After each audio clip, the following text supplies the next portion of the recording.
Bonjour à toutes et à tous, Xav. Nous voilà de retour pour notre second épisode du Ferrovicast et ce soir je suis accompagné de Romain.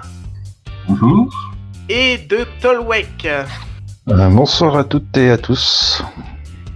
Au programme ce soir, une poutre qui se casse la gueule, une petite ligne d'Écosse et une histoire d'une petite gare où on aime bien surfer. Allez, c'est parti!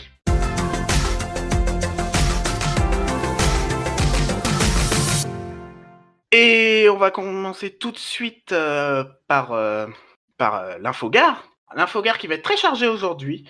Et on va commencer tout par cette fameuse poutre qui s'est effondrée sur les voies entre Paris-Austerlitz et Bibliothèque François Mitterrand, donc dans Paris, dans le 13e arrondissement de Paris, dans la nuit du 30 novembre au 1er décembre. Et c'est une poutre de 370 tonnes qui s'est effondrée. Alors, ça n'a aucun rapport avec la SNCF, c'est sur un chantier de génie civil qui se déroulait au-dessus des voies. Par chance, personne n'a été blessé, mais de gros dégâts ont été aperçus. Résultat, c'est sur le petit matin du 1er décembre, ça a été la grosse pagaille sur le RERC avec de nombreuses branches qui ont été fermées. Ça s'est, on va dire, rééquilibré au cours de la journée, mais malheureusement, la section entre Juvisy et Paris-Austerlitz est toujours fermée. Donc, il y a des substitutions soit par bus pour les gares intermédiaires entre Juvisy et Paris-Austerlitz. Pour ceux qui arriveraient à Juvisy, il y a la correspondance avec le RERD qui permet d'arriver à Paris. De l'autre côté, côté sud, il y a Massy-Palaiseau avec le RERB qui permet de rejoindre Paris. Mais malgré tout, sur toutes les branches, l'offre a été fortement réduite, ce qui pose quand même quelques soucis, surtout avec ces périodes de Covid. Il y a aussi quelques modifications qui ont été faites avec les TER et les intercités, parce que bien évidemment, l'arrivée à Paris-Austerlitz est juste impossible actuellement avec ces soucis. Et donc, les trains en fait qui arrivent habituellement à Paris-Austerlitz sont désormais terminus Paris-Bercy. Et les trains qui arrivent habituellement à Paris-Bercy arrivent à Paris-Gare de Lyon. On va dire un petit peu grâce à un petit coup de chance du fait qu'il y a le Covid, il y a beaucoup moins de TGV qui roulent actuellement, donc il y a de la place pour accueillir ces trains. Néanmoins, c'est quand même le gros bordel en ce moment. Une réouverture n'est pas envisagée avant la mi-décembre. Donc, il va falloir s'armer de patience pour les usagers du sud-est parisien et les lignes du sud-ouest, par exemple Toulouse, Orléans, Tours, Bourges, Limoges. Voilà, pour tous ces usagers-là, c'est vraiment pas terrible. La situation est vraiment pas terrible. Sinon, il va y avoir lundi prochain, vers 15h, la ligne 13 aura un nouvel allié, comme commence à communiquer la RATP, étant donné que la ligne 14 va enfin ouvrir jusqu'à Mérite-Saint-Ouen. Donc le 14 décembre, bon, je pense que la date n'a pas été choisie par hasard. Il va y avoir 3 stations qui vont ouvrir. Donc la station Pont-Cardinet, Saint-Ouen RER et Mérite-Saint-Ouen. Une 4e va ouvrir au courant janvier, qui est Porte de Clichy, qui est en correspondance avec la ligne 13 Asnières. Donc c'est pour cela au final que depuis quelques mois, on voit l'arrivée du matériel MK14. Et suite à ce prolongement, il va y avoir le réseau de bus qui va subir quelques modifications, surtout dans le secteur. Les 2 modifications qui me semblent les plus importantes, c'est la ligne 140 qui va habituellement de Argenteuil jusqu'à Asnières-Gennevilliers-Gabriel-Péry, qui va être prolongée jusqu'à Mérite-Saint-Ouen, ce qui permettra aux habitants d'Argenteuil d'accéder à la ligne 14. La ligne 138, elle, qui arrivait jusqu'à maintenant à Porte de Clichy, va être raccourcie pour n'arriver qu'à Saint-Ouen RER. Il n'y a pas forcément une utilité d'avoir un bus qui va maintenant jusqu'à cette fameuse porte de Clichy. Donc j'ai envie de dire, enfin la ligne 13 va être un petit peu allégée. Alors la RATP annonce une baisse du trafic sur la ligne 13 qui irait jusqu'à 25%. Moi personnellement, on va dire c'est mon avis, mais à mon avis on sera plutôt sur des baisses qui s'échelonneront entre 10 et 15%. Ce qui sera déjà pas mal, hein, il faut pas cracher dessus. C'est déjà pas mal. Sur une ligne 13, c'est déjà pas mal. Mais moi, ce que je crains aussi, c'est la saturation sur les sections nord maintenant. C'est-à-dire au nord de la ligne 14. C'est-à-dire que du fait qu'il va y avoir la ligne 14, qu'on va se dire, la ligne 13, elle va être moins chargée, ça va attirer de nouveaux usagers qui s'étaient, par exemple, repliés vers la ligne L, par exemple, pour ceux qui habitent du côté de la branche d'Asnières, par exemple. Donc, à surveiller. Mais quand même, enfin, ça fait plusieurs années qu'on l'attend. Ça y est, ça ouvre lundi. Il ouvre quand même, je crois, avec 3 ans de retard, il me semble. Hein. 4, ça devait ouvrir en 2015. Ah oui, quand même. Il me semble que ça devait ouvrir fin 2015, 2016, fin 2016, si mes souvenirs sont bons. Ça, c'est à cause de l'inondation qu'il y a eu à hauteur de Porte de Clichy il y a quelques années, on va dire lors du creusement du tunnel, qui ont immobilisé le tunnelier pendant de nombreux mois. Et donc ça a totalement déréglé ce chantier-là. Mais ça y est, enfin. Ensuite, une nouveauté qui arrive avec le SA 2021. Bon, on ne sait pas encore exactement à quelle date. Parce que le SA 2021, normalement, doit être appliqué à partir de dimanche. Mais, on va dire, la plupart des régions, suite au Covid, appliquent encore des régimes de circulation réduits. Donc, ce train-là n'est pas encore apparu dans les fiches horaires. Mais un TER va rouler de Paris à Lille via la ligne classique sans correspondance. Donc, ça durera environ 2 heures contre 1 heure en TGV, donc à peu près le double, avec 2 allers-retours. Alors, dans un premier temps, seulement le week-end. Donc, un aller le matin et un aller le soir, le samedi et le dimanche, dans chaque sens. Alors, les objectifs de cette mise en place, elles sont doubles. Déjà, offrir une liaison à coût réduit par rapport au TGV. Par exemple, j'ai fait une simulation avec une carte de réduction à moins 50% de la région Hauts-de-France. Le tarif sera de 19,50 € uniquement. Donc, ce qui est un très bon prix, surtout avec une durée, on Même va un dire... excellent prix. Ah oui, ça va être un excellent prix. Et encore, je ne prends pas Un en compte le excellent prix, fait... surtout pour ça. Voilà, surtout que je ne prends pas en compte le fait qu'il pourrait y avoir des petits prix qui pourraient encore faire baisser la facture. Donc, sachant que ces fameuses cartes à moins 50%, elles coûtent au maximum 30 € pour tous les usagers, et même 15 pour les jeunes. Donc, c'est clairement un très bon plan. C'est un très très bon plan pour les personnes qui viennent à faire l'aller-retour. C'est le deal du siècle. Et surtout que le prix ne bougera pas, étant donné que c'est TER, quel que soit le moment où tu prendras le train, où tu achèteras le billet, tu le paieras le même prix. Ouais. Et ça offre une desserte directe pour Paris, pour les communes intermédiaires entre Paris et Lille, qui étaient un petit peu oubliées par le TGV. C'est pas trop ces communes-là qui vont y gagner, parce qu'en fait, je vais te donner les arrêts qui, a priori, devraient être réalisés par ce train. Donc, les arrêts seront les arrêts de Creil, Longo, donc en banlieue d'Amiens, Arras et Douai. Donc, les villes, entre guillemets, intermédiaires, en fait, toutes ces villes-là ont déjà droit à des accès directs vers Paris, que ça soit en TGV ou en TER. Mais en fait, le gros avantage, il faut regarder dans l'autre sens. C'est l'accès à Lille, en fait, qu'il faut regarder. Parce que depuis l'Oise, on va dire, depuis Creil donc, il n'y avait aucune liaison qui permettait d'aller directement à Lille. Ils étaient obligés de repasser par Paris pour prendre un TGV pour aller à Lille, ou de passer par Amiens ou par Aulnoy-Mairie. Donc, ce qui était très lourd, ce qui impliquait plusieurs correspondances, et ce qui, au final, donnait pas cette impression d'être lié à la région. Parce que Lille reste le chef-lieu de la région Hauts-de-France, mais dans l'Oise, en tout cas dans le sud de l'Oise, le pôle attirant réellement, c'est Paris.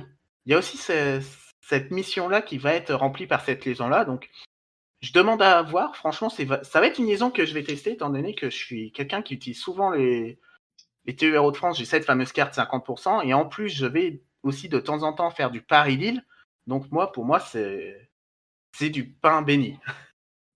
Et puis, il n'y a pas de réservation de place, donc c'est-à-dire que, on va dire, la personne qui souhaite être assise dans le sens de la marche, elle le pourra.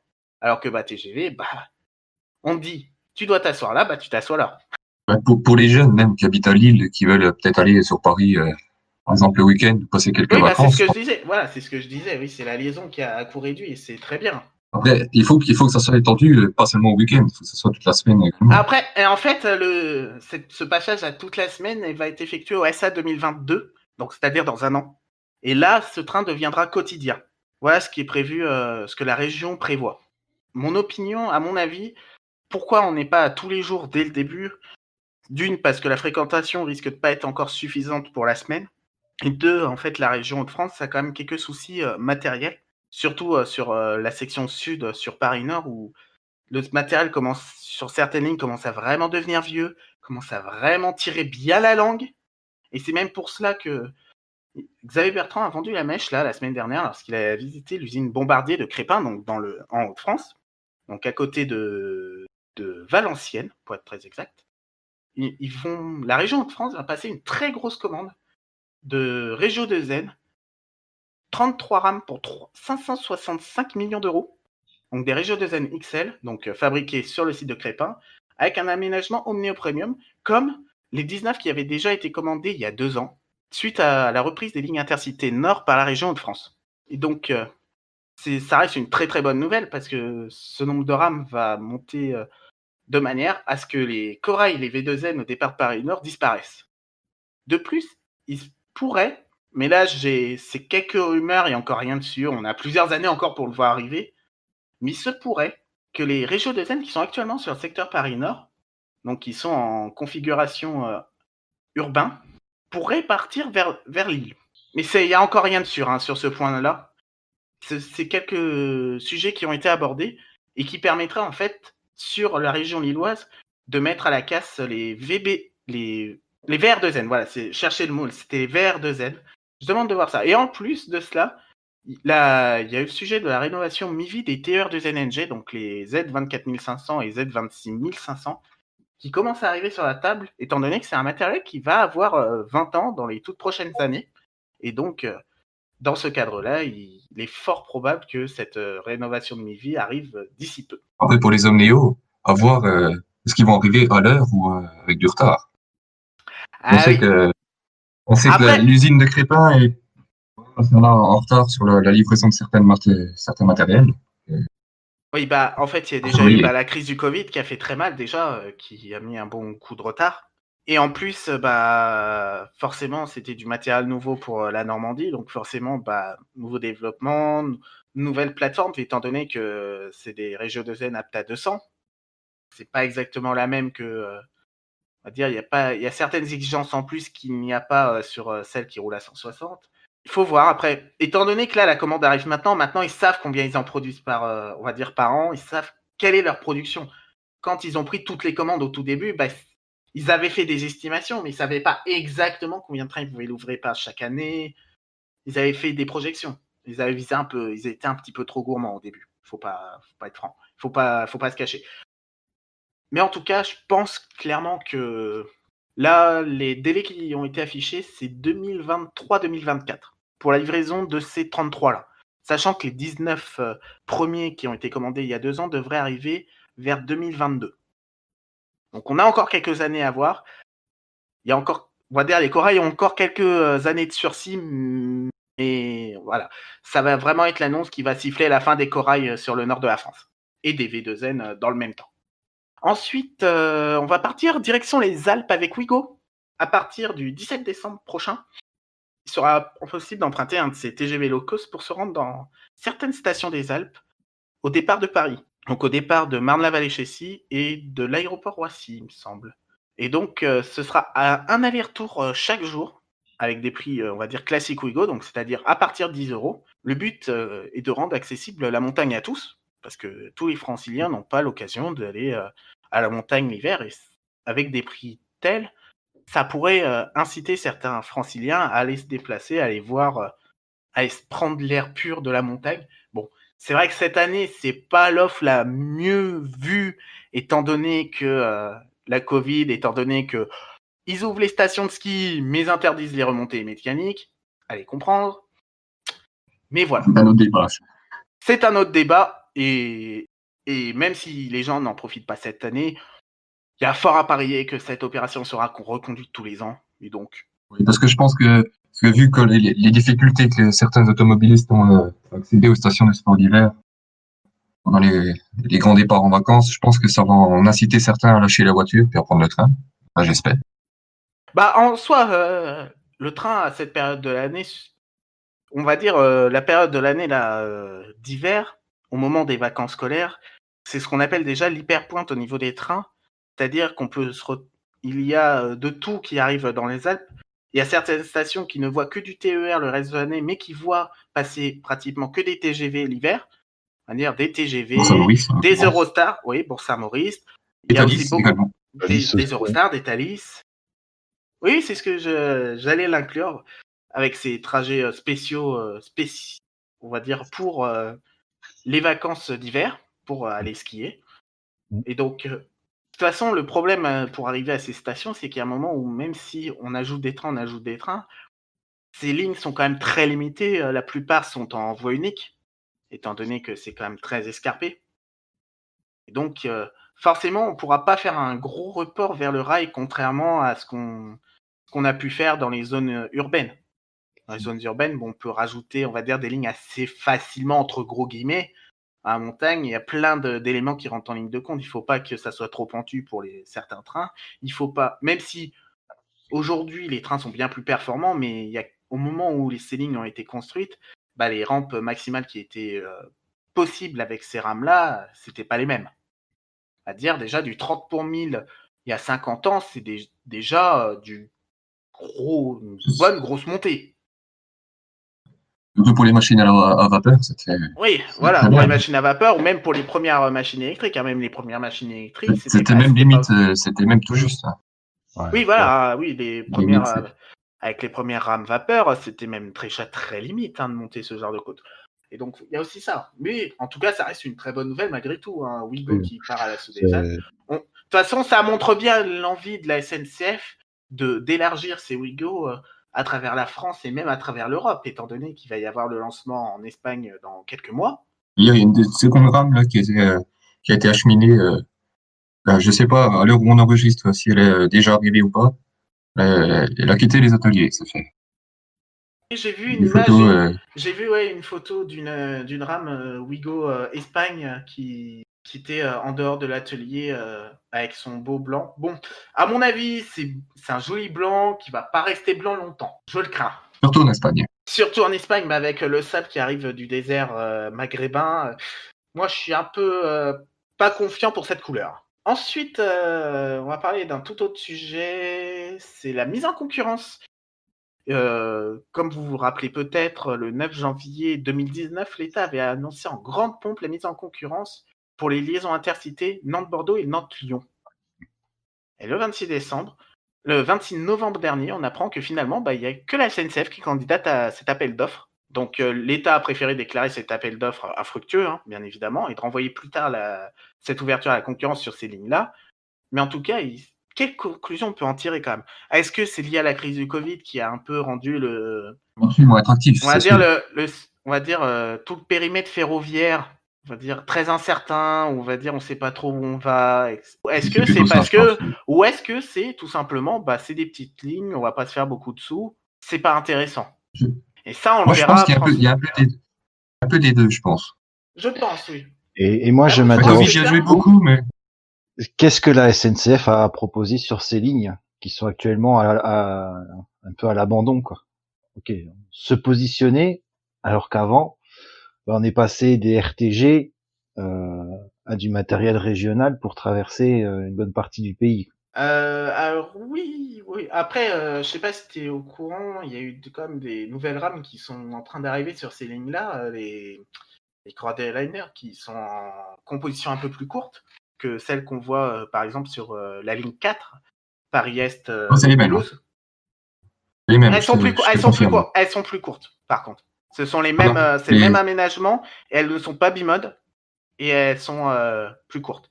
Elles font 4 caisses au lieu de 6. Ah, 4 caisses, c'est pour la ligne entre Toulouse et Bayonne. Celle qui circule entre Bordeaux et Nantes. Et puis, les Régiolis pour... à moins que... Ah, peut-être que je me trompe. Mais c'est non, je t'assure. Ah bon, bah... C'est les mêmes. C'est ceux d'ensuite, c'est les Coradia électriques, les Z54, 54 000, je crois, qui circulent entre Toulouse et Bayonne. Elles, ce sont des automotrices, je crois. C'est Toulouse-Bayonne. D'accord. Ah, Toulouse-Bayonne qui sont à 4 caisses et qui sont, il me semble, uniquement électriques. C'est de l'intercité Toulouse-Bayonne. Je croyais que c'était du TER. De côté, j'habite pas trop dans ce coin, donc forcément, j'ai mis les pieds là-bas. Donc d'accord. Ah, d'accord. D'où après, à voir si ça restera. J'avais entendu parler de ces rames-là, mais... Après, voir forcément, si ces rames resteront uniquement sur cette ligne. En soi, c'est vrai que pour de l'intercité, ça reste une petite ligne, quoi. Bon, après, on a déjà vu pire, niveau intercité, des intercités en X73 500. Va falloir m'expliquer pourquoi. Des petits suppos en mode intercité, on se demande qu'est-ce que ça fout encore dans le giron intercité, quoi. On verra bien quelles conclusions en tirer, surtout que là, il y a d'autres mises en concurrence là, qui sont annoncées pour. On en reparlera, je pense, au prochain épisode. Par exemple, l'Île-de-France, Pour en on parler. commence à savoir, on commence à avoir quelques dates, mais bon, on en parlera au prochain épisode. Là, je vais vous parler. Région Grand Est aussi. Région Grand Est, ça avance aussi. Oui, il y a beaucoup de régions où ça avance. Je pense que le gros dossier de la semaine prochaine, du prochain épisode, sera dédié, je pense, à la mise en concurrence parce que là, ça commence à partir dans tous les sens. Et donc, faire le point, je pense que ce sera pas plus mal. D'un point de vue des actualités, c'est tombé là, il y a quelques jours à peine. Les Nightjet vont arriver en France dans 1 an. Ils vont faire leur très grande entrée en France en décembre 2021 sur la ligne Paris-Vienne. Donc, sûrement au départ de Paris-Est. Donc, a priori, ce sera un passage via Mannheim, où ils pourraient rejoindre les rames arrivant de Bruxelles, et où en 2023, il y aura aussi une partie qui partira vers Berlin. Moi, j'attends de voir. Est-ce qu'il y aura un passage, par exemple, par Strasbourg, qui serait quand même cohérent au final? On va dire, on attend Il me semble que le train de nuit qui faisait Paris-Moscou, il me semble qu'il s'arrêtait déjà à Strasbourg. Il me semble. Ouais. Bah après, c'était un train hebdomadaire. Il ne passait qu'une fois par semaine. C'était un petit train en soi. C'était pas non plus. Là, ça va être sûrement du quotidien déjà. Du quotidien et dans chaque Au sens. moins le week-end. À mon avis, Le week-end et les vacances. À mon avis, ça risque d'être carrément du quotidien. Au vu de l'intention qu'ont donné toutes les compagnies qui étaient présentes à la réunion il y a quelques jours, c'est-à-dire la SNCF, les chemins de fer allemands, OBB et les CFF suisses, a priori, c'est vraiment des autoroutes ferroviaires de nuit, entre guillemets, qui veulent lancer. Avec des nouvelles rames, surtout qu'en plus, il y a Nightjet qui a commandé des toutes nouvelles rames pour réaliser leur train de nuit. J'ai vu quelques designs. Franchement, d'un point de vue design, c'est magnifique. Après, il faut voir au niveau qualité, on va dire confort, parce que sur un train de nuit, c'est essentiel. Mais je leur fais confiance. En général, il me semble Personnellement, que les OBB c'est Stadler, je crois, qui construit leur matériel, c'est quand même de la bonne qualité. il me semble que c'est Siemens. Il faudrait vérifier ça. C'est bien, peut-être Siemens, peut-être. Il me semble que, en tout cas, les nouvelles rames, enfin les nouvelles voitures vont être construites par Siemens a priori. Ça reste à confirmer, hein, parce que j'ai vu cette info passer rapidement. Donc, j'ai aussi, et il y a une deuxième zone de la France qui va sûrement pouvoir profiter de ces Nightjets, c'est le sud de la France, car une liaison Barcelone-Zurich va être lancée en décembre 2024, donc forcément en passant par la France, et je serais quand même grandement étonné s'il n'y a pas quelques arrêts sur notre territoire, surtout dans les secteurs de Perpignan, Narbonne. Lyon, si. Lyon, ça me paraît moins certain. Ça me paraît moins certain par rapport aux horaires de passage qu'il aurait. Parce qu'à mon avis, On va voir les horaires. Oui. à mon avis, ça va être des horaires de passage dans un sens, dans le sens Zurich-Barcelone, ça risque d'être 1h du matin, et dans l'autre sens, ça risque d'être 4h, quoi. Donc, des horaires où habituellement les gares de Lyon sont fermées, que ça soit Perrache ou Pardieu. Donc, à voir. Après, voilà, c'est décembre 2024, donc on a encore largement le temps de le voir arriver. Et on va finir. J'ai vu. Attends, pour rester peut-être dans les trains de nuit, j'ai vu cette information qui tournerait, c'est que le Paris-Nice, le train de nuit Paris-Nice, normalement devrait circuler au premier trimestre 2021, au mois de mars, apparemment. Oui, la SNCF, on va dire, fortement poussée par l'État qui s'est engagé à relancer certaines lignes de nuit, et notamment le Paris-Nice devrait revenir sur les rails. Surtout quand on voit En fait, ils ont fait un constat, l'État, c'est que Paris-Toulouse plutôt, qui est la dernière vraie, on va dire, grande ligne de nuit qui relie deux grandes villes françaises, fonctionne du tonnerre. Bon, sauf là en ce moment à cause du Covid, mais on va dire les derniers mois avant l'arrivée du Covid, c'est des lignes qui fonctionnaient très bien. On va dire, c'est des lignes qui, souvent, le vendredi soir, sont sold out. Qu'il faut quand même le faire. Ce qui est une très bonne chose, ce qui veut dire que ça fonctionne. Les gens ont pris conscience que ça a un intérêt, Même si on paye au final plus cher son trajet, au final, on économise une nuit d'hôtel. Et puis, Une nuit d'hôtel, puis une journée de route aussi. On n'a pas à faire de la route. On va passer une journée exactement, au volant. C'est c'est ça. vraiment pas mal. Et puis, surtout que c'est quand même adapté pour des liaisons comme Paris-Toulouse, Paris-Nice. C'est très adapté. C'est des longues distances qui, même avec du TGV, prennent au minimum 4h30, voire plus. Donc, franchement, on va dire les États, les sociétés de chemin de fer ont compris cet intérêt et ont compris ont compris le point de vue des OBB sur ce marché-là. Et donc, on commence à sentir une réapparition de ces fameux trains de nuit. Et donc, c'est une excellente nouvelle. Ensuite, on va passer vers la dernière nouvelle qui, moi, me donne le sourire. C'est une vie qui a été sauvée grâce à un TGV, un cœur qui a été transféré par ce moyen de transport. Voilà, c'est une énorme prouesse qui a été réalisée par la SNCF et les services médicaux au départ de Nancy. Donc, tout simplement, en fait, il s'avère que l'avion qui habituellement est affrété pour ce genre de transfert était cloué au sol à cause du brouillard qu'il y avait dans la région de Nancy. Et le problème, c'est qu'un cœur, il doit être greffé dans les 4 heures suivant l'extraction depuis le donneur. Et donc, le seul moyen d'arriver dans les temps à destination, on n'a pas la mention de la destination pour que le receveur garde l'anonymat, mais 4 heures pour faire un grand trajet, la voiture, ça peut déjà devenir très très limite, sachant que 4 heures, c'est vraiment du moment où, entre guillemets, on l'arrête chez le donneur jusqu'au moment où il repart chez le receveur. Donc en plus, il faut prendre en compte le temps d'opération aussi. Donc c'est quand même une très grande prouesse et on ne peut qu'applaudir ce genre d'initiative. Ouais. En espérant que ça se renouvelle éventuellement. Alors il faut savoir que c'est déjà quelque chose qui se fait assez régulièrement, pas avec des cœurs, mais avec des reins. Les reins voyagent assez régulièrement avec TGV, parce que le train est quand même un Ouais. moyen de transport, on va dire, assez rapide, Et assez sûr, fréquent aussi, et très il sûr. Exactement, c'est n'y un a moyen pas de les transport très aléas de sûr. la météo ni de la circulation. Exactement. Et puis, entre guillemets, même s'il peut y avoir des retards, etc., la SNCF sait très bien dans quel train se situent les greffons. On va dire, les reins, ça se garde plus longtemps, ça se garde 24 heures. C'est pour ça que c'est beaucoup plus régulier sur la SNCF. Ils ont le temps de les faire passer par Paris. Coup de chance, le réseau TGV est étoilé autour de Paris. Et donc, ça permet de ramener ces fameux greffons de manière très rapide et de manière extrêmement sûre. TGV, il y a encore eu jamais aucun mort sur du service commercial. Le seul Et puis, accident mortel aujourd'hui de TGV, c'est celui qu'il y a eu en Alsace lors des essais de la fin de la LGV Est, parce que la rame arrivait bien plus vite que la vitesse à laquelle elle aurait dû aborder le virage, quoi.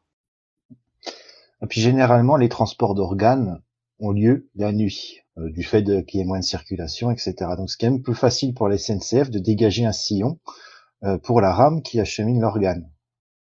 Alors, dans ces cas-là, en fait, dans les cas d'acheminement d'organes, ce ne sont pas des trains spéciaux. C'est des trains de passagers, on va dire classiques, dans lesquels souvent ils confient au conducteur ce fameux organe.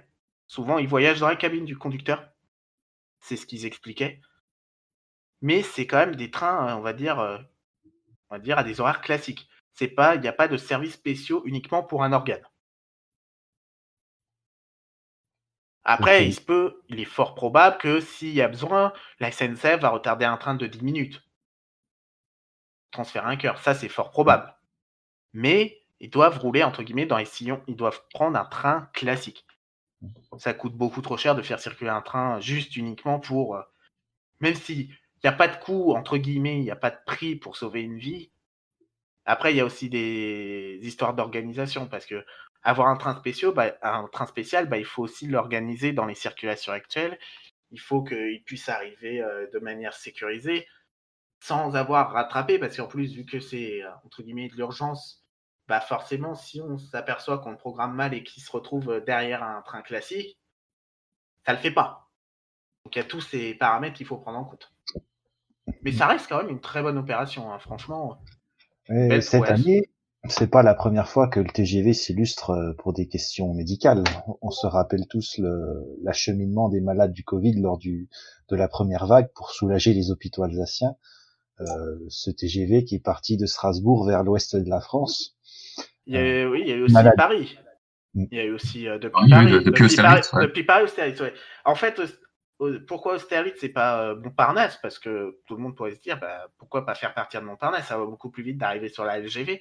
En fait, c'est à la disposition de Montparnasse. Montparnasse, c'est en dos d'une butte au final. Je sais pas si vous avez déjà pris le train à Paris-Montparnasse, mais au final, en fait, entre l'entrée au niveau de la rue et les voies, il faut monter.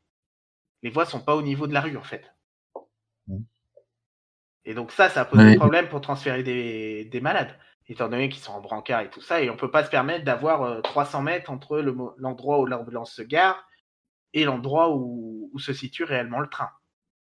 Paris-Austerlitz, lui, est une gare de plein pied, c'est-à-dire que les voies sont au niveau de la rue, et donc les ambulances ont pu approcher au plus près pour déposer les malades. Les ambulances sont rentrées dans la gare, il me semble.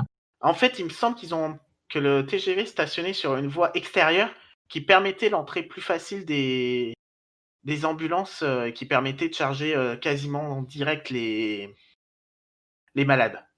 Ils étaient vraiment, on va dire, les ambulances au final étaient garées à quelques mètres à peine du TGV. Non, c'était voilà, la SNCF, ça prouve bien que la SNCF n'est pas non plus qu'une bande d'incapables qui servent à rien. On s'est rendu compte, enfin j'espère que l'opinion publique en général s'est rendu compte que le TGV ça sert vraiment à quelque chose, quoi. Oui. Après tout le monde se rend compte que le TGV sert à beaucoup de choses en soi. On va dire, ne serait-ce que pour partir en vacances ou partir en week-end. Là, ce que je disais, c'est que tout à l'heure, c'est qu'un Paris-Lille en TGV, c'est 1 heure. En voiture, c'est 3 heures. Et t'arrives beaucoup moins fatigué aussi, parce que le TGV, c'est tranquille, tu te poses et puis tu penses à rien, alors que la voiture, il faut la conduire. Je pense que le TGV, les gens ont bien compris le principe du TGV. Après, ils le trouvent beaucoup trop cher sur certaines périodes, mais après, c'est comme partout, la SNCF doit se faire de l'argent aussi. Sur ces activités-là, ils ne reçoivent aucun centime de la part de l'État. Bien évidemment, ils doivent se compenser. Mais en tout cas, c'était une infogare qui était bien remplie ce mois-ci. Et on va passer tout de suite à la ligne d'histoire avec Romain, qui va nous parler de l'histoire oubliée de la gare de Biarritzville.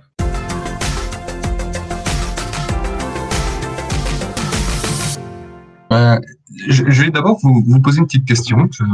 Je veux savoir, en fait, est-ce que vous connaissez même l'existence de la gare de Biarritzville? Je me doutais qu'il y avait une gare dans cette ville-là, comme dans la plupart des villes françaises, mais après, pas forcément sa particularité. Pour moi, c'est une gare comme une autre.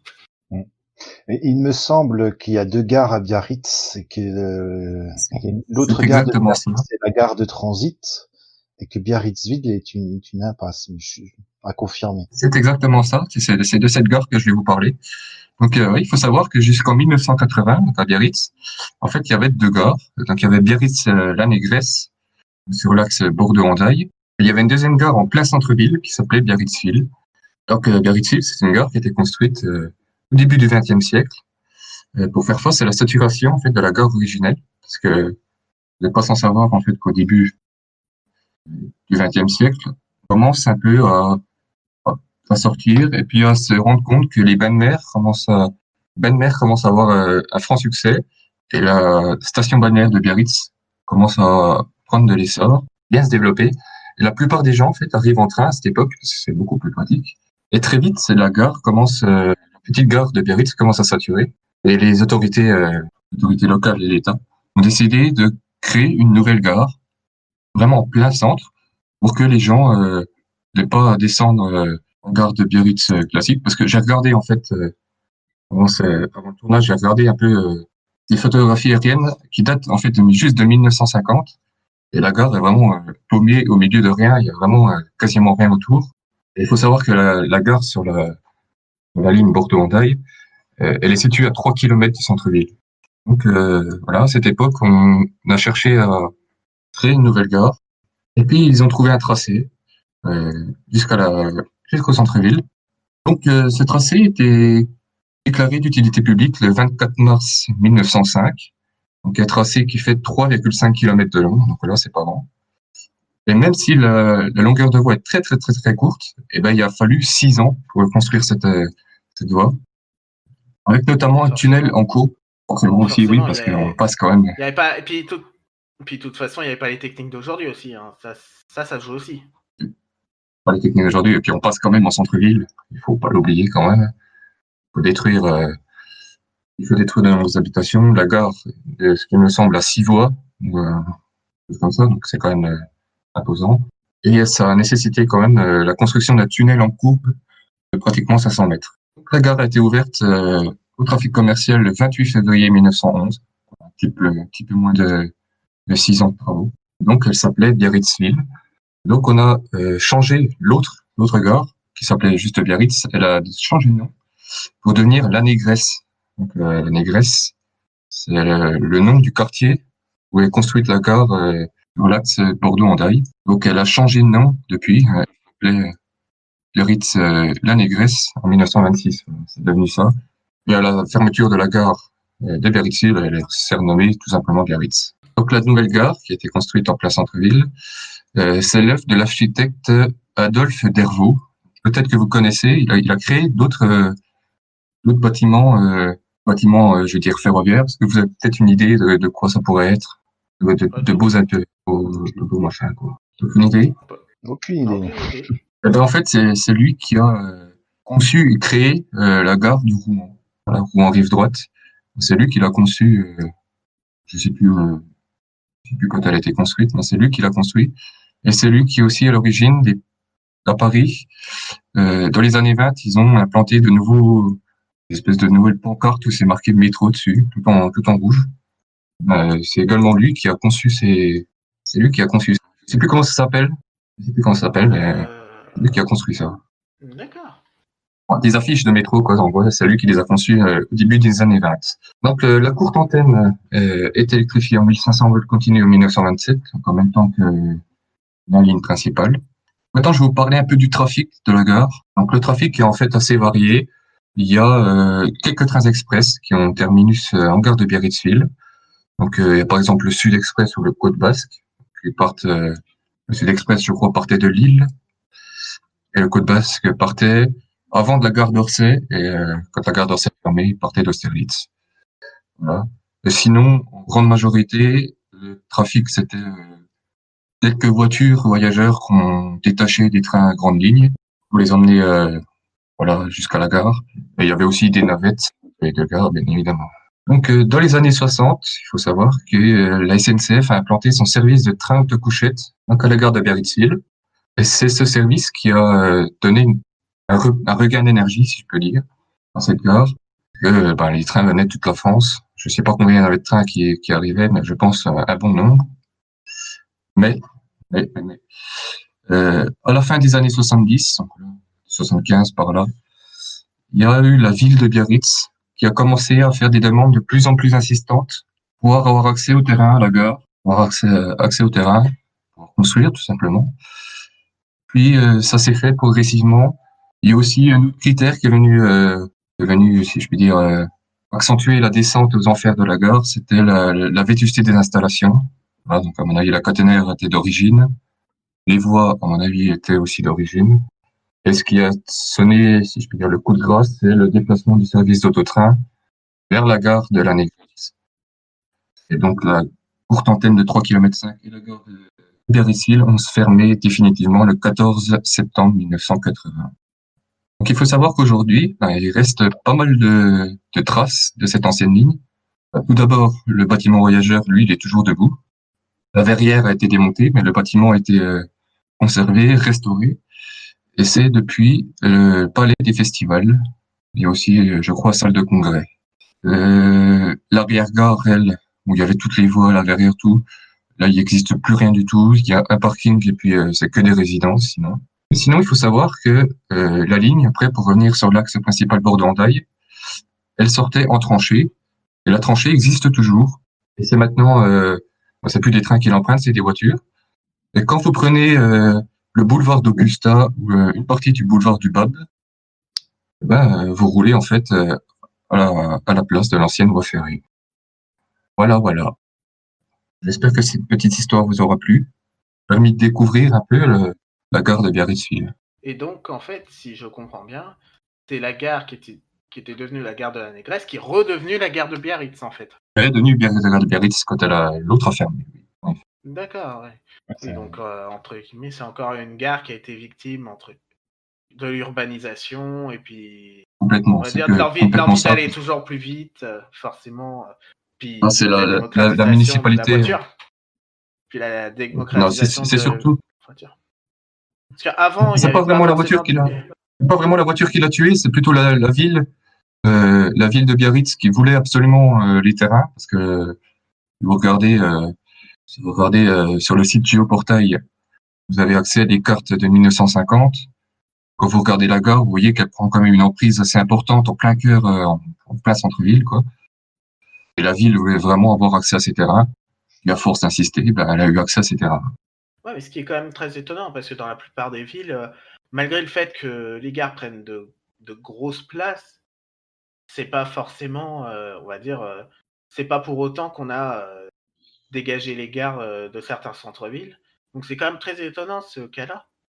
De plus, à mon avis, il y a aussi, on va dire, moi je pense, après peut-être que je me trompe, mais l'avènement du véhicule et donc des autobus qui permettaient de mettre le centre-ville et puis la côte, on va dire, à distance raisonnable de la gare, ce qui n'était pas le cas à l'époque. À l'époque, bah, si la gare était, on va dire, la gare originale était à 3 kilomètres de la côte, bah forcément, les gens, ils avaient, entre guillemets, pas envie de faire des distances importantes à pied, surtout que les habits d'époque, souvent, c'était quand les gens partaient en vacances, c'était longue robe, très classe. C'était pas monsieur et Et madame tout le surtout, monde qui partait. C'était pas monsieur et madame ouais, tout le monde qui partait. il faut savoir aussi que la ville de Biarritz, c'était surtout une ville très riche, entre guillemets. C'était que des aristocrates, des Oui, gens bah toujours. assez bien Bia- placés. Biarritz a toujours été considéré comme une ville, on va dire, plutôt riche, parce qu'il me semble que c'est une ville thermale, si mes souvenirs sont bons. Oui, je confirme. Voilà, donc forcément, ça n'attirait pas le petit peuple, ça attirait l'aristocratie, les riches chefs d'usine, voilà. Et ça aussi, je pense que ça a joué dans la balance de créer cette gare à cet endroit-là. Je Et pense on va dire, aussi. plus Il y c'est a de fortes avancé, chances aussi. plus le départ en vacances s'est démocratisé, notamment avec les congés payés de 1936, et puis l'allongement des vacances au fur et à mesure qu'on a avancé dans l'histoire, forcément, t'as un peu plus monsieur et madame tout le monde qui partaient en vacances. Et donc, forcément, ça s'est ouvert. C'était un sujet très intéressant. On en a appris un peu plus sur Ah, une ligne qui merci bien. aujourd'hui n'existe plus, donc, bien Ouais, malheureusement. je peux le dire, je suis tombé complètement par hasard dessus parce que j'étais en vacances cet été dans la résidence, en plein milieu des anciennes voies, en fait. C'est juste ça que je faisais ça, D'accord, je suis voilà tombé dessus pourquoi parce tu. Ah, mais voilà, mais sinon, j'en ai entendu parler et je pense que la plupart des gens, que ce soit Ferrovipat ou même les habitants de Biarritz à l'heure actuelle, je pense que la plupart ignorent qu'il y avait une gare à peine 40 ans. c'est très intéressant. Et nous allons passer désormais aux gros dos de la semaine.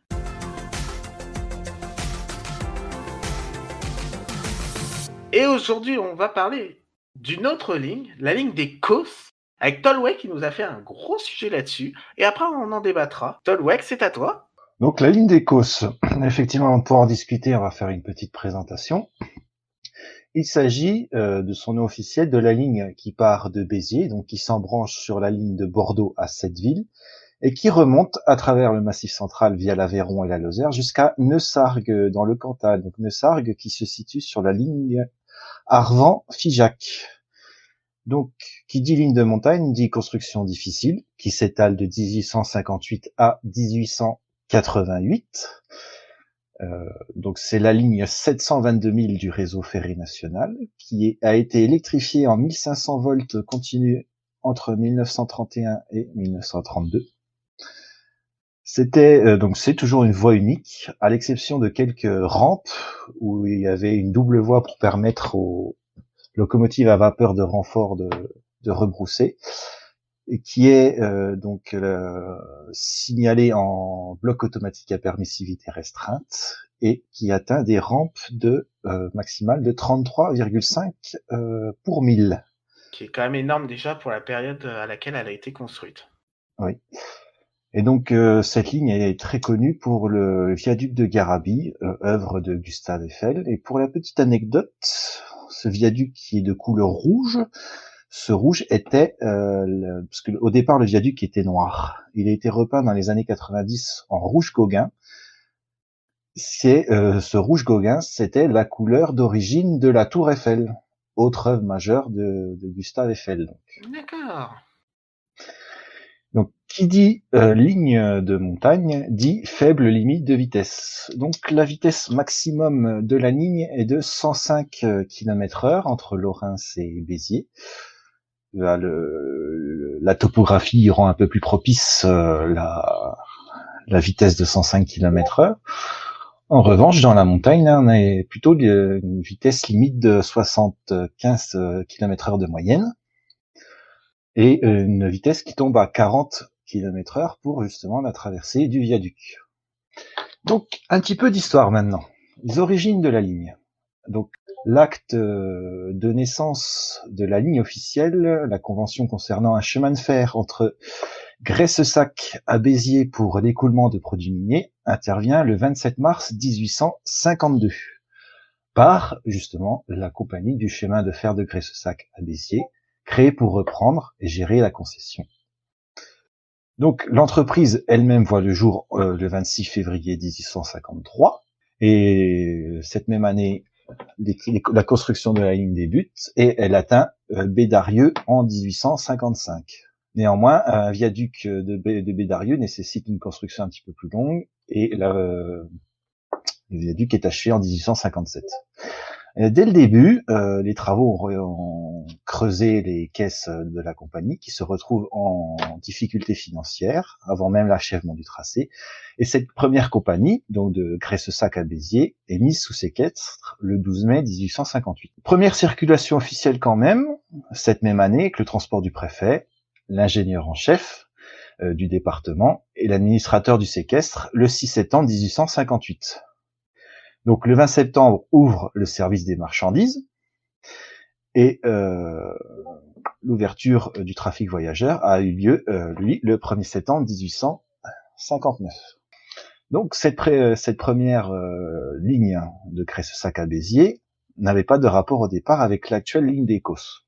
Le tronçon de Bédarieux à la Tour d'Orbe sera construit un petit peu plus tard, en 1858, mais pas par la compagnie de Graissessac à Béziers, car cette compagnie va être rachetée par la compagnie du Midi. Alors, pourquoi la compagnie du Midi s'intéresse à cette ligne ?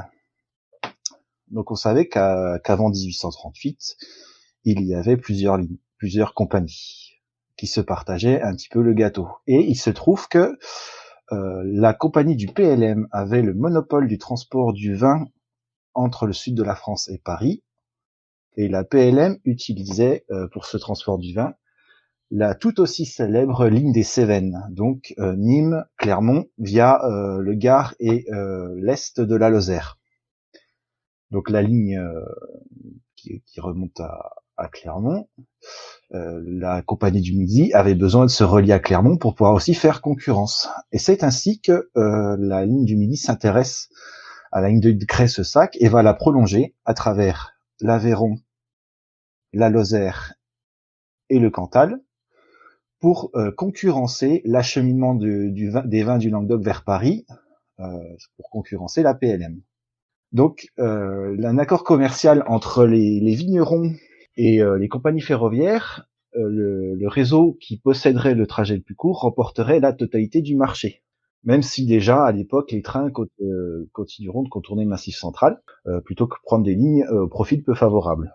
Donc, créer une ligne de Béziers à Neussarques, ça permettait à la compagnie du Midi de ravir le monopole du transport du vin au Paris-Lyon-Marseille en proposant un trajet de 799 km contre 804 km par la ligne de Nîmes à Clermont. Donc, elle obtient le monopole pour avoir un de 5 km. Ouais, c'est ce qui est rien, quoi. Vraiment rare. Donc, c'est jouer sur les détails pour réussir à gratter tout le gâteau.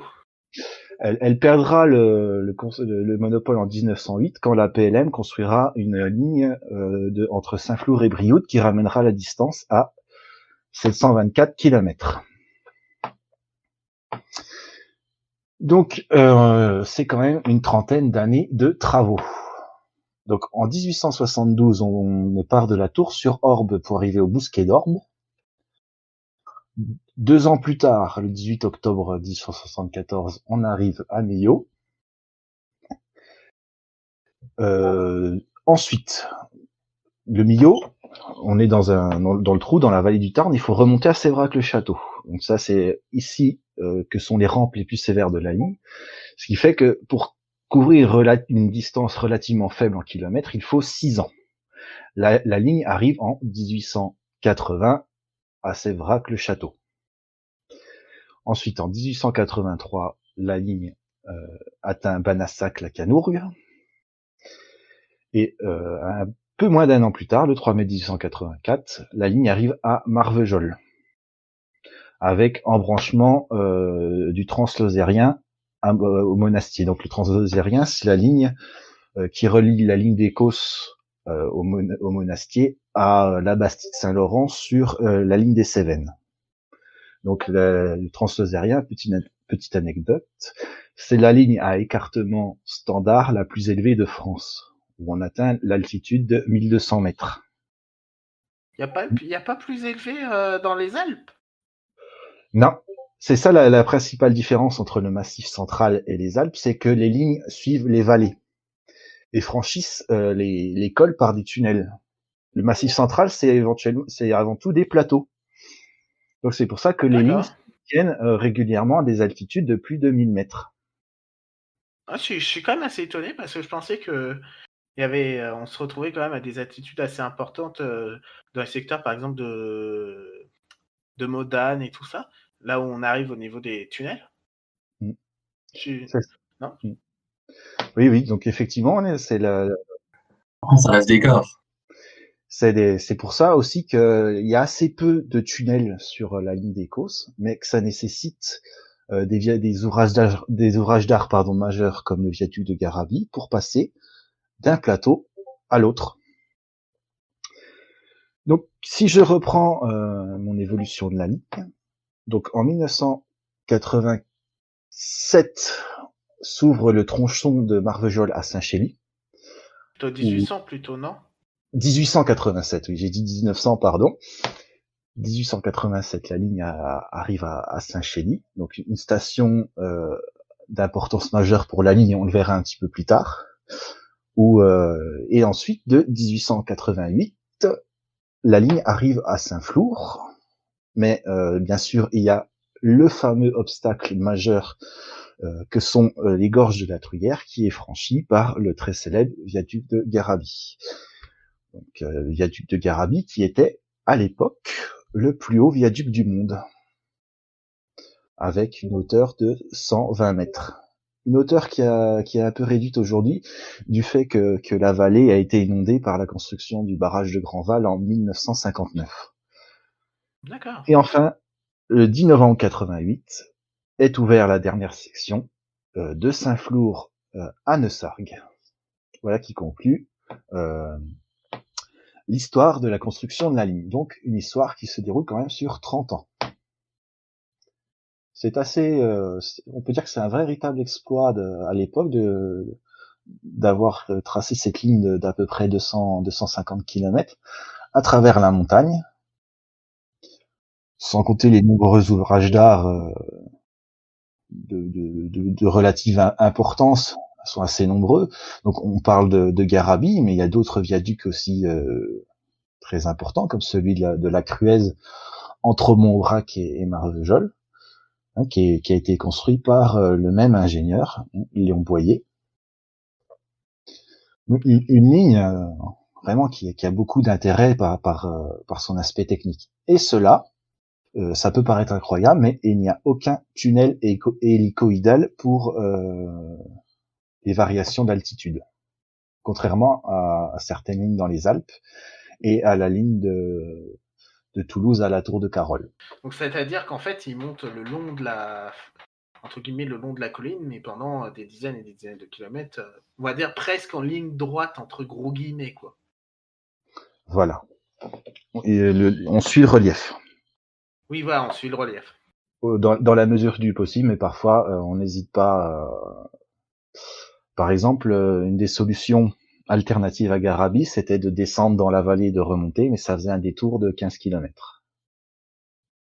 Oui, ça vaut pas forcément le coup de faire comme ça. Non, non.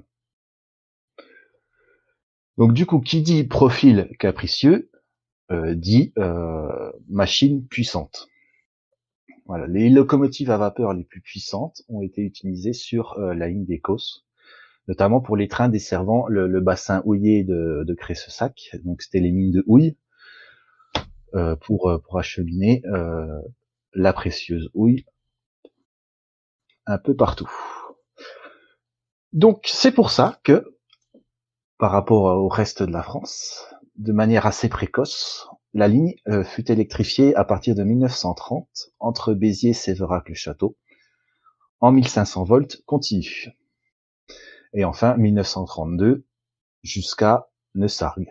Alors, et dès que la ligne a donc été entièrement électrifiée, les premières bébés midi ont eu le quasi-monopole de la traction sur les COS. Les locomotives bébés midi qui ont perduré jusque dans les années 70-80.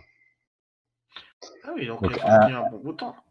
Voilà. Donc la SNCF, qui a repris la ligne forcément en 1938 à sa création, a gardé ces bébés midi, parce qu'elles avaient fait leur preuve dans... Les bébés midi étaient quand même assez fiables et c'était de bonnes locomotives. Voilà. Bah, Donc, comme tout ce qui se faisait à l'époque, c'était souvent très c'était souvent très rudimentaire, mais on va dire souvent ce qui est le plus rudimentaire est souvent le plus solide. Voilà. Et donc pour le service omnibus dans les années 50 est apparue la cousine électrique du célèbre X2800, les automoteurs électriques Z7100 pardon. Et c'est pour la première fois un autre matériel que les bébés midi ont assuré un service sur la ligne d'Écosse dans les années 50. Donc les 9400 sont apparus elles dans les années 70 pour remplacer les bébés midi. Et donc les engins automoteurs qui ont succédé aux Z7100, ce sont les Z2 qui sont encore aujourd'hui présents sur la ligne avec les AGC. Et donc vient en 1984 la naissance du train le plus célèbre de la ligne, le fameux Aubrac. Donc qui était une tranche détachée à Clermont, où le train Paris-Clermont était scindé en deux. Il y avait l'Aubrac d'un côté et le Cévenol de l'autre, qui poursuivait lui jusqu'à Marseille via le Massif central. Ça faisait une belle promenade. Donc l'Aubrac, dans ses années de gloire, c'était une UM de BB 9600 avec 3 à 5 voitures corail, possiblement renforcées par des voitures UIC ou USI, donc unifié service intérieur. Donc par contre, la ligne a commencé à décliner à partir des années 2000. Alors elle a perdu son apothéose à cause des Théoses, justement. Les Théoses s'arrêtaient à Clermont-Ferrand. Donc il y avait une première correspondance. Donc là c'était une composition réduite souvent à 3 éléments corail, assurée par une BB 8500. Oubliez aussi que dans la même époque, il y a aussi l'autoroute qui commençait On en reparlera sur l'autoroute, j'en reparlerai un petit peu plus tard, oui. Donc il y a eu un plan de modernisation qui fut élaboré aux environs de l'an 2000, donc, parce que là on est sur du rail champignon. Donc le rail champignon c'est le fameux tac-tac. Par endroits la ligne a été remplacée par des longs rails soudés, mais ça n'a pas été fait partout. Et l'état de l'électrification laisse à désirer. Il y a eu un projet de désélectrification qui a été envisagé, trop cher. Et un projet de réélectrification en 25 kV, lui n'a jamais vu le jour. Alors, si on fait un petit point sur le trafic actuel. Il y a un trafic freight sur la ligne, Donc c'est l'approvisionnement en coil, donc les bobines de tôle, de l'usine ArcelorMittal de Saint-Chili-d'Apcher. C'est 120 000 tonnes d'acier qui sont acheminées depuis Fos-sur-Mer ou Dunkerque à Saint-Chili-d'Apcher via la ligne des Causses, et cela 3 fois par semaine. Donc un train assuré par une UM de BB 67 000. Donc il y a que eu des locomotives prestigieuses à la tête de ce train, la CC 72 000, mais Bah oui. les beaux types CC faisaient beaucoup de mal à la voie, et idem pour les Forcément, BB elles sont lourdes. qui continuaient à endommager aussi la voie. Alors, en ce qui concerne le trafic voyageurs, la région Auvergne-Rhône-Alpes ne propose aucun TER entre Neussargues et Saint-Chély. La région Languedoc-Roussillon ne propose qu'un seul TER aller-retour journalier entre Béziers et Saint-Chély-d'Apcher, donc assuré soit en Z2, soit en AGC. Donc pas mal de trains omnibus ont été remplacés par des autocars. Saint-Chély-Millau, Clermont-Mende, Millau-Montpellier. Voilà, c'est les 3 lignes d'autocars qui se substituent à la plupart des trains. Cette ligne avait pourtant un train de nuit qui a roulé jusqu'à la fin de l'été 2003 entre Paris, Clermont, Millau et Béziers.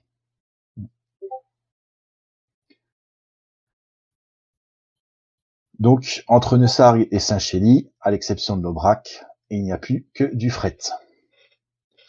Donc, pour résumer, les trains, un aller-retour Béziers-Saint-Chély. Et il y a aussi des navettes Béziers-Bédarieux. Le Bédarieux, on est vraiment sur une courte distance. L'intercité, un aller-retour Béziers-Neussargues desservi en X73-500. C'est effectivement le matériel le plus modeste pour la desserte intercité. Encore que ces derniers temps, il y avait une correspondance à Neussargues où l'intercité était entre guillemets inclus dans un TER Clermont-Aurillac, et c'était une Z2 qui assurait la correspondance à Neussargues. Et donc il reste ce train de fret pour ArcelorMittal à Saint-Chély. Mais c'est quand même très bizarre ce que tu entends. Oui, et oublier aussi les. Ouais, vas-y. Oui. Faut oublier aussi qu'il y a encore des TER qui font Béziers-Millau. Aussi.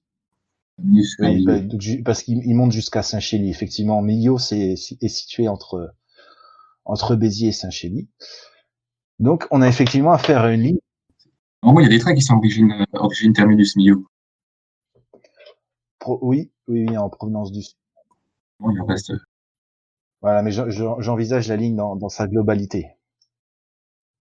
Effectivement, il y a des morceaux, il y a pas mal de Béziers-Bédarieux aussi, pour les mouvements pendulaires des travailleurs. Mais voilà, ça c'est des toutes petites sections. Mais sur l'ensemble de la ligne, le trafic est vraiment très très faible. Donc c'est une ligne. Oui. C'est quand même très. C'est quand même très étrange d'avoir que la SNCF ait choisi du matériel TER le plus petit qu'il existe. Parce que même pour du TER, c'est du petit matériel. Pour réaliser une liaison intercité, ça montre bien à quel point elle est peut-être pas forcément si utile que ça, cette liaison. Et pourtant, ce 73 en tout cas, qu'elle soit en mode intercité, en tout cas. Ce 73-500 est très souvent rempli.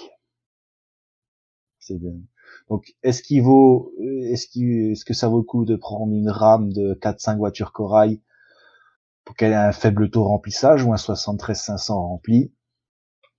Après, il y a des matériels, entre guillemets, entre les deux, qui auraient très bien pu faire l'affaire.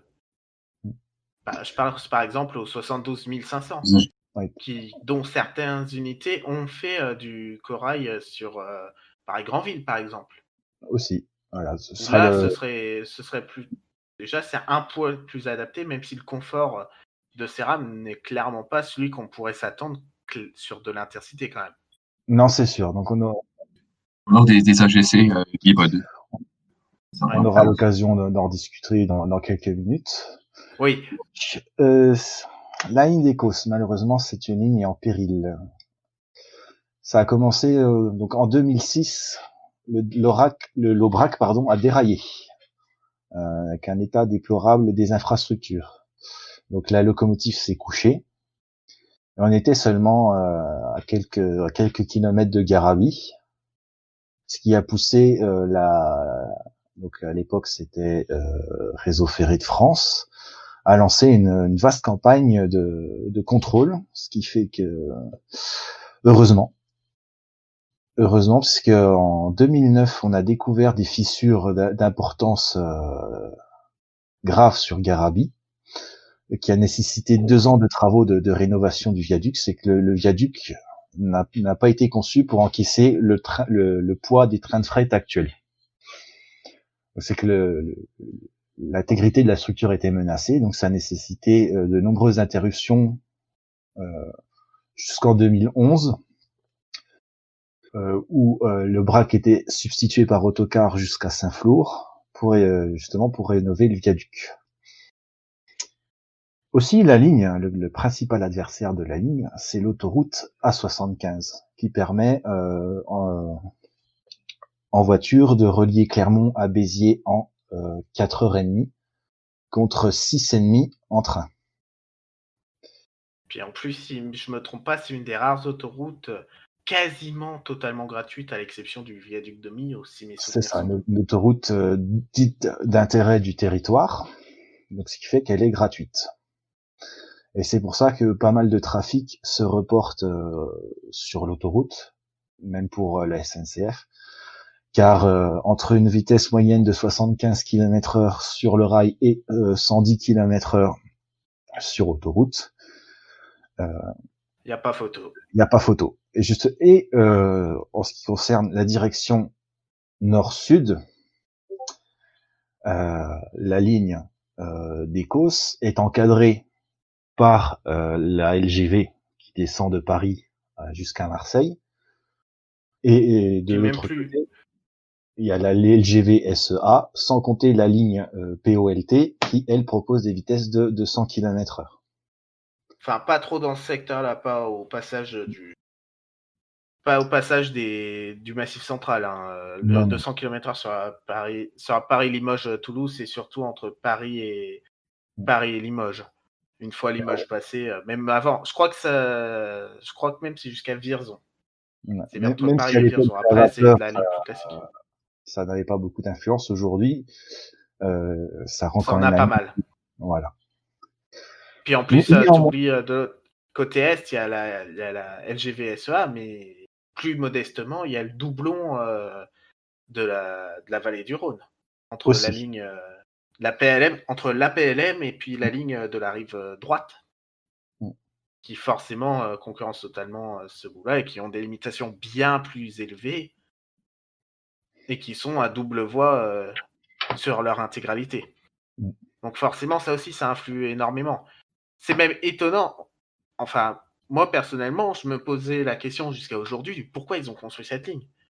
Maintenant, j'ai compris pourquoi, parce qu'ils comptaient pas le temps de trajet, mais la distance. Donc forcément, pour être le plus efficace, il fallait passer tout debout, quitte à traverser des montagnes. Mais je suis sûr que même niveau temps de trajet, on ne devait pas forcément y gagner beaucoup à traverser des montagnes, Voilà, exactement. étant donné les limitations de vitesse qui, même pour l'époque, étaient ridicules. On va dire à des époques où, sur certaines lignes, on atteignait déjà les 120 au quotidien, bah là-bas, 105, c'était le grand maximum. Et encore, à mon avis, la vitesse a même été augmentée dans l'histoire. Je pense pas Oui. qu'elle est ouverte directement à 105.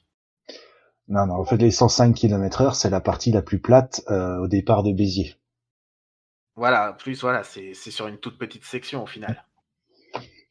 Donc, néanmoins, c'est une opinion personnelle, je vais les exposer maintenant. Je pense que cette ligne a quand même quelques perspectives d'avenir qui seront bien sûr discutées par la suite.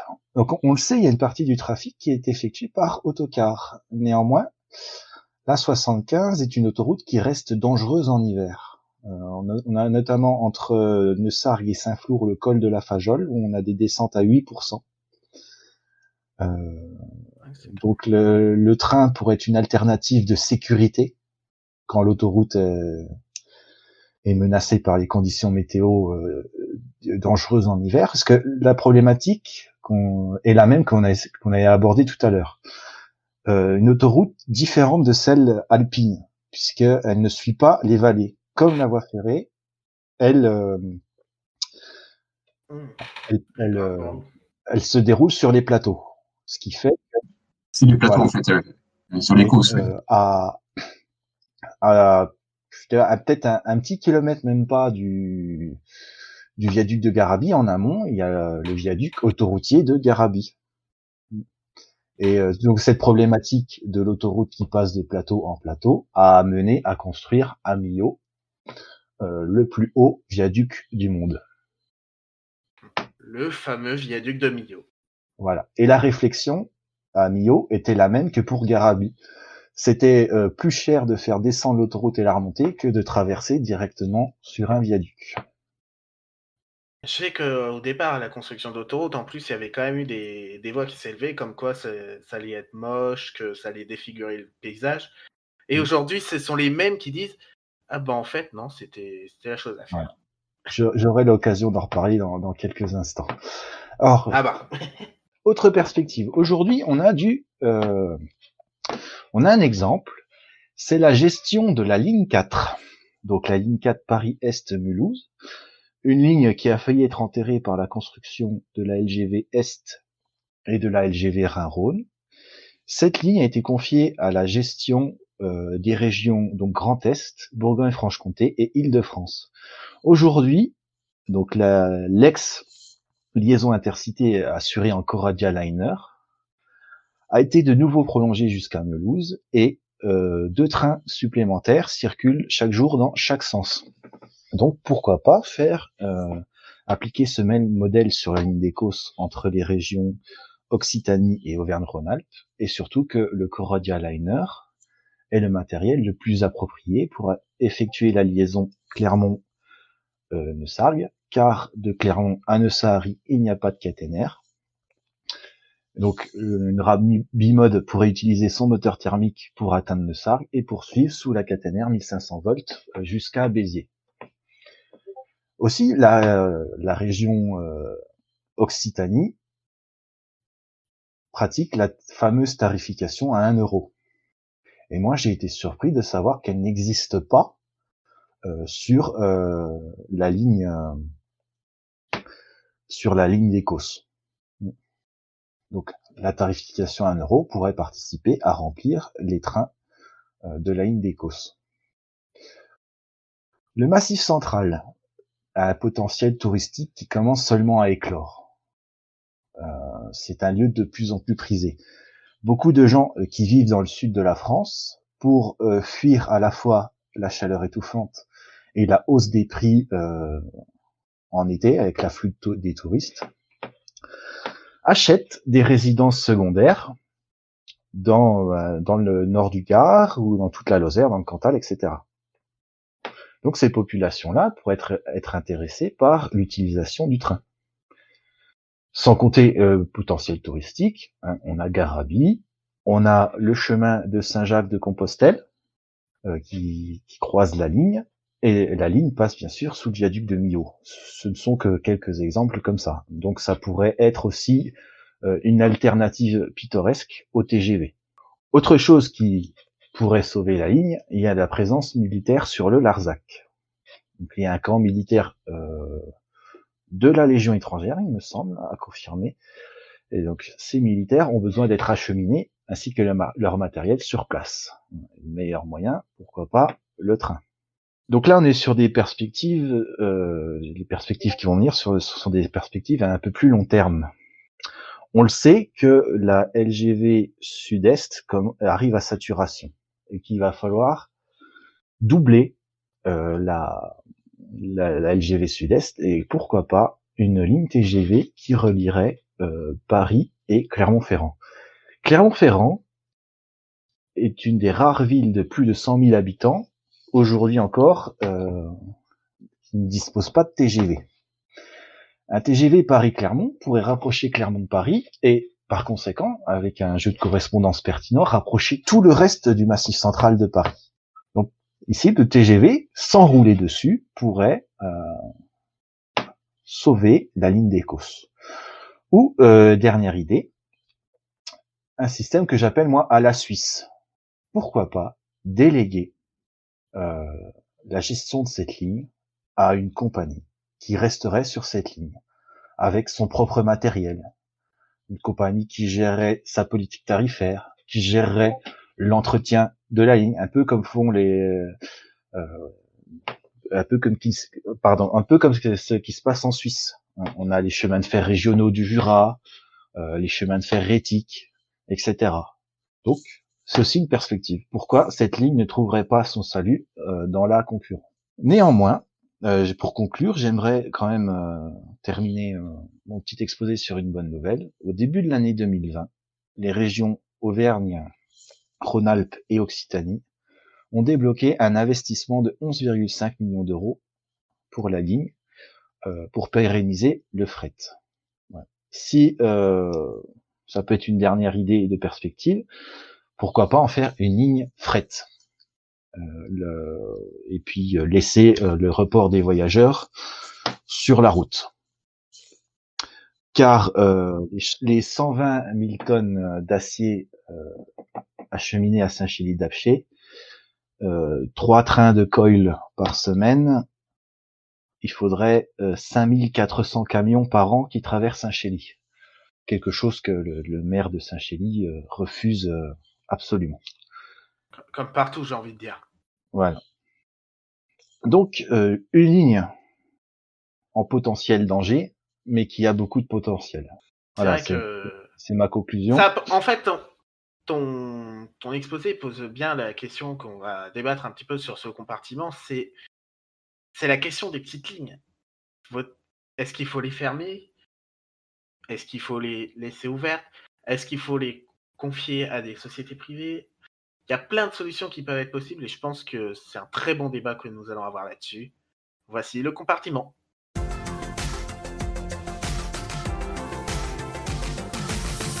Et donc, à la suite du sujet de Tolwek sur la ligne d'Écosse, il y a une question qui se pose très naturellement, c'est est-ce qu'il faut fermer les petites lignes? Est-ce que ça a un intérêt de les laisser ouvertes? Est-ce qu'au contraire, on ne pourrait pas proposer quelque chose de plus efficace pour amener les voyageurs plus rapidement à leur destination? Et j'aimerais avoir ton avis, Romain, là-dessus. Qu'est-ce que tu en penses de ces petites lignes? Qu'est-ce qu'on devrait en faire? Moi, je suis ferrovipote, ferroviphile, mais je suis surtout, je pense, un ardent défenseur des petites lignes. Et je suis absolument contre la fermeture, que ce soit en Bretagne, en Alsace, dans le Massif central, partout. Moi, je pense qu'elles ont un avenir. Elles sont peut-être aujourd'hui mal gérées. On va peut-être revoir la gestion de ces petites lignes. Mais je pense que ça a un avenir, ouais. J'en suis certain. Que ce soit autant au niveau voyageur qu'au niveau du fret. Donc, je pense qu'il y a vraiment quelque chose à développer, surtout avec le contexte écologique grandissant en ce moment. Alors, Après à développer, bien évidemment. Oui, bien évidemment, ce n'est que ton premier avis. Alors moi, c'est mon premier avis là, sur ce sujet-là, c'est... Moi, je suis très partagé, en fait, il faut faire du cas par cas, en fait. Il y a certaines petites lignes qui pourraient trouver un intérêt, soit d'un point de vue touristique, en les déléguant à des chemins de fer touristiques, comme ça se fait déjà en Provence, dans la Corse, il n'y a jamais eu la SNCF. On va dire la SNCF n'est plus présente en Corse. En Bretagne aussi, les petites lignes de Bretagne ne sont plus desservies par la SNCF. Mais après, il faut rester quand même un minimum réaliste et se dire que des fois, certaines lignes, si tu te rends compte que l'affaire avec des autobus prend beaucoup moins de temps que de faire la desserte avec des trains, il y a un moment où, on va dire, l'option autobus devient très intéressante. Surtout qu'aujourd'hui, de plus en plus, on commence aussi à avoir des modes de transport plus verts sur le bus. les bus électriques, ça commence vraiment à faire son bout de chemin. Et avec les évolutions très rapides des batteries, ces autobus auront des vraies capacités de faire des liaisons longues. Par exemple, il y a Flixbus déjà qui a lancé il y a quelques années la liaison Amiens-Paris en bus électrique. Donc, bien évidemment, là, le but n'était pas tellement de concurrencer la SNCF, étant donné que Paris-Amiens était une ligne très importante, et l'est toujours, de toute façon, mais de permettre de faire des tests déjà pour montrer que la traction électrique sur des bus avait un intérêt. Mais il y a une problématique Après, il faut aussi dans le se rendre Massif compte. central qu'il faut pas oublier, qui n'existe pas sur Paris-Amiens, l'hiver. Oui, après, Que ce voilà. soit C'est pour pour le cela que bus. là on parle d'Écosse.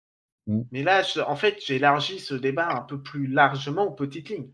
Parce que l'Écosse, c'est clair qu'elle a plein d'intérêts et qu'il y aurait limite un intérêt de chercher des solutions pour faire augmenter la vitesse, pour diminuer le temps de parcours, pour au moins l'amener au même niveau que l'autoroute, et ce, dans le but de remettre les gens dans les trains. Voilà.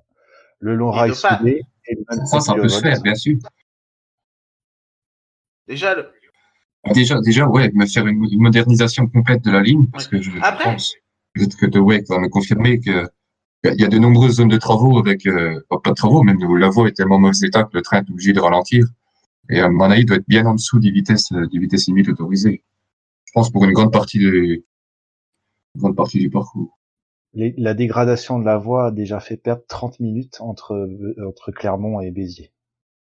oui, voilà. Et puis après, en plus, il y a quelque chose qu'on peut aussi maintenant envisager, ce qui n'était pas possible à l'époque de la construction de la ligne, c'est qu'à l'époque, 33 pour 1000, c'était déjà quelque chose de monstrueux. On va dire, les locaux à vapeur avaient énormément de mal, même les plus puissants, à grimper ce genre de côte. Alors qu'aujourd'hui, même on va dire un automoteur diesel type AGC, on peut lui proposer un 60 pour 1000, il ne bronchera pas, Alors, et aussi voire même plus. c'est un Même défi si, pour les conducteurs du train de coil quand la météo est mauvaise aussi. Parfois, ils sont obligés de oui, scinder le train en deux à Neussargues. Ils sont obligés de couper le train en deux, oui.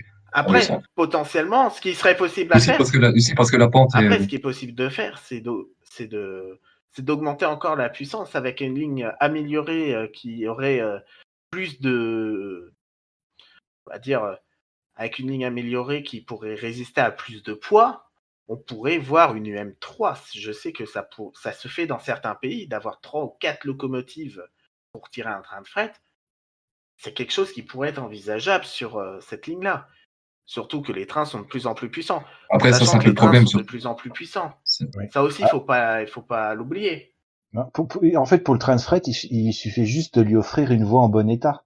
La CC Parce 72 que 000, si, elle assurait ce train-là sans problème avant. Le problème, c'est qu'on était obligé de la retirer pour son impact sur la voie. Donc, exactement, voilà, avec une voie si en on bon pouvait, état, on peut remettre une 75 000, voire même une UM de 75 000, et le problème et on est pourrait réglé. carrément voir une électrification totale de l'axe, Aussi. qui permettrait d'en avoir des trains électriques. Et là, dans ce cas-là, on va dire tout roule. Avec une UM2, ça devrait largement en suffire. Ah oui. Une UM2 de BB 37 000. Oui, c'est ça, c'est des 37 000. C'est 36 ou des 37 000, je sais jamais. Je 27 sais 000. jamais c'est quel numéro. C'est 27 000. Il y a 27 les des... deux, 000. c'est 27 000 et 36 000. les 37 000 peuvent juste aller, les 37 000 peuvent aller, en Allemagne et en Suisse, c'est tout. Oui, voilà, c'est ça. Mais bon, pour du trafic intérieur, ça fonctionne tout aussi bien, au final. Ouais. Mais après, voilà, on pourrait voir cette initiative-là. Et puis, là, si on revient à la ligne des causes, forcément, elle a des particularités qui font que le train reste intéressant pour plusieurs raisons. Déjà, c'est clair que c'est une ligne qui a un attrait touristique important. Mm. Mais après, Je pense qu'il y a moyen de vraiment développer ça. si on va dans d'autres régions, Développer sur vraiment. d'autres petites lignes dans d'autres régions, ben, on n'a pas forcément cet attrait-là touristique. Des fois, on parle de petites lignes de campagne qui passent au milieu des champs, qui n'ont aucun intérêt d'un point de vue paysage. Par rapport à la route, c'est exactement la même chose. Et au final, sur ces liaisons-là, qui en plus ont des rails souvent très usés, ou lesquels les véhicules sont rarement emprisonnés dans les bouchons, rarement pris par le temps, au final, on se retrouve avec des temps de parcours équivalents, voire plus faibles par la route que par le rail. Et là, la question du report vers l'autobus doit se poser malgré tout, même si, entre guillemets, on va dire, l'autobus est moins prestigieux que le rail, il n'est pas moins confortable. Avec l'évolution des bus actuels, on peut se retrouver très clairement avec des bus d'un confort supérieur. Les bus aujourd'hui, c'est quand Voilà, même assez les bus sont quand même assez on a confortables, des il faut fois des l'admettre. niveaux de confort qui sont au-delà de certains trains. Et donc Oui, ça ça, il c'est faut sûr. aussi le prendre en compte. Avec en plus le futur de la traction. Puis, par exemple, là, sur la plupart des lignes, on va dire des petites lignes, la traction est diesel. Donc, entre un bus diesel ou un train diesel, je sais pas du tout lequel pollue le plus, mais je pense que c'est pas celui qu'on pense qui est le plus polluant. Il faut calculer le taux de CO2 par passager, en fait. Oui, voilà, c'est ça. On va dire, on va dire sur la plupart des petites lignes, un autocar pour remplacer un train, c'est amplement suffisant. On va dire, les trains sont rarement remplis, sauf le vendredi soir et le lundi matin. Il y a certaines lignes, ce qui les tient encore en place, c'est le trafic des étudiants le vendredi soir et le dimanche soir et le lundi matin. Sans ça, ces lignes auraient déjà fermé depuis longtemps. Après, il y a eu des exemples de petites lignes auxquelles on leur a donné leur chance, qu'on a fortement rénovées et qui, au final, ont eu des performances tellement bonnes que leur fréquentation a très fortement augmenté. Par exemple, je pense à Compiègne-Amiens, en Picardie, qui était une ligne qui commençait vraiment à tirer la langue, avec des limitations de vitesse qui étaient à 100, 120 km/h à tout casser. Au final, par rapport à l'autoroute, les gens gagnaient très peu, étant donné qu'il y avait tous les arrêts intermédiaires, que la ligne est quand même assez vallonnée dans certains secteurs. La ligne prend beaucoup de courbes dans certains secteurs. Et au final, on se retrouvait avec des temps de trajet qui étaient aux alentours d'1 h 15, alors qu'en voiture, l'itinéraire pouvait prendre une seule petite heure, sachant que d'un côté, on faisait centre-ville, mais de l'autre, les gens habitaient peut-être pas tous en centre-ville. Ils n'avaient pas besoin forcément d'aller en centre-ville, donc forcément, l'un dans l'autre, les gens n'y s'y retrouvaient pas. Et il y a eu une amélioration qui a fait passer la moitié de la ligne à 140 et l'autre à 120, avec une rénovation aussi des rames et un changement totalement des rames.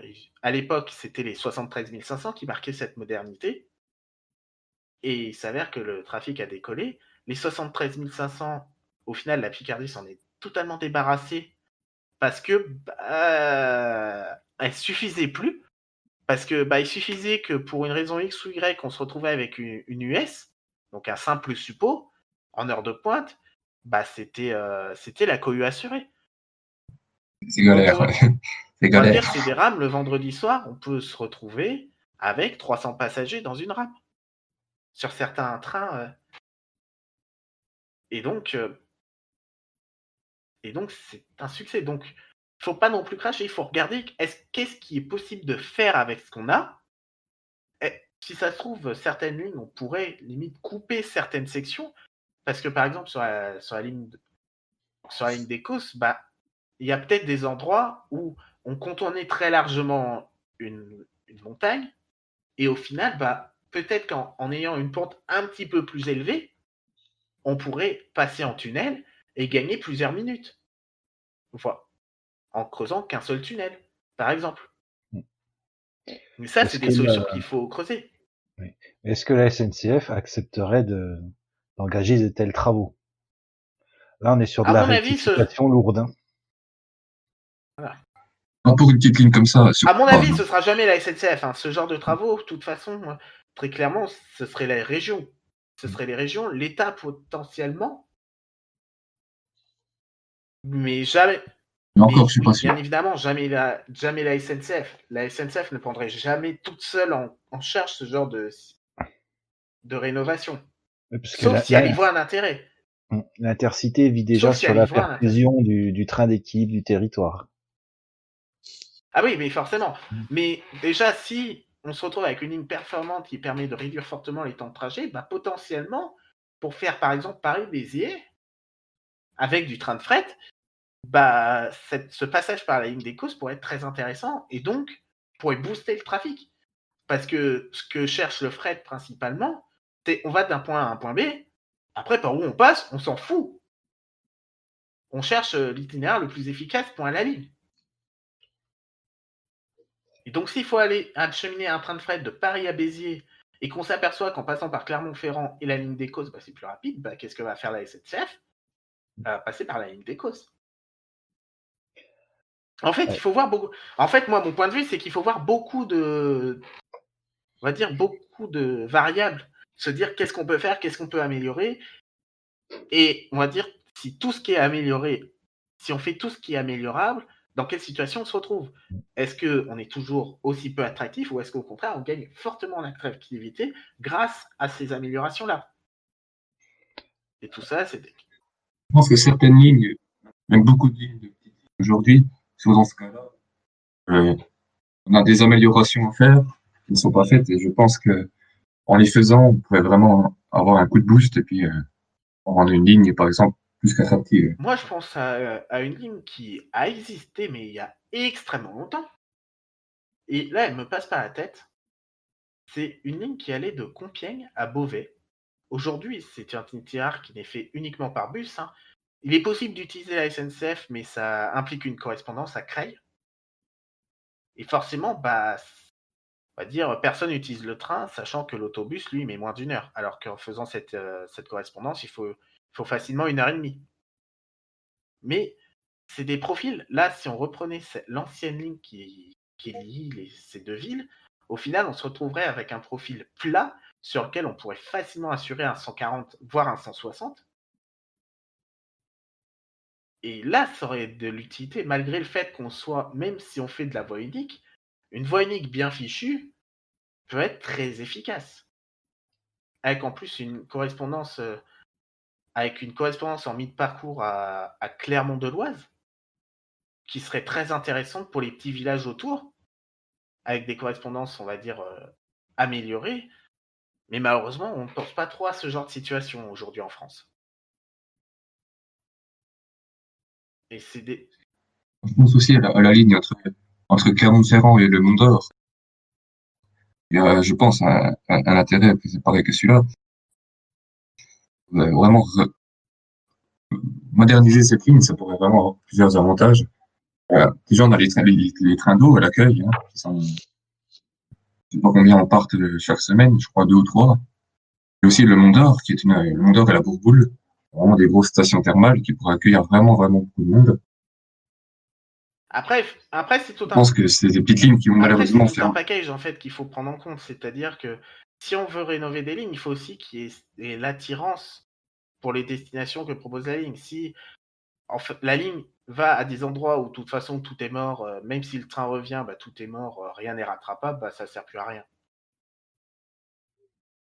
Malheureusement, il y a encore beaucoup de lignes, quoi, pour mon avis personnel, hein, qui sont fermées aujourd'hui et qui ont encore un attrait, même sans le train qui reste quand même assez attractif. Je pense par exemple au Mont d'Or, je pense à Luchon, Oui, bannière de les Luchon. Pyrénées, bon, la ligne est en train de rouvrir. Mm.